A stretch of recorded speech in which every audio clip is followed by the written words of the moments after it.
સરસ. ચલો વિરાટ, કયો અંક પર માંડ્યું છે? અંક કયો છે? 4. સરસ. અને મૂળાક્ષર શું છે? પ. ચલો પ પરથી શબ્દ બોલો. પતંગ. સરસ. હા પછી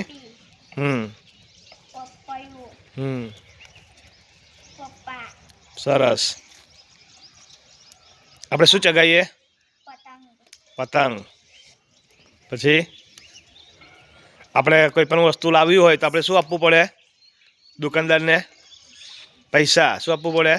પૈસા. પછી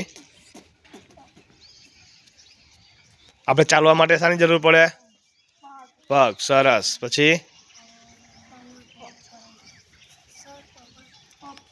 પછી પતંગ ચગવા માટે શું જોઈએ? પતંગ દોરી જોડે પવન. શું જોઈએ? સરસ. પછી બોલો બીજું.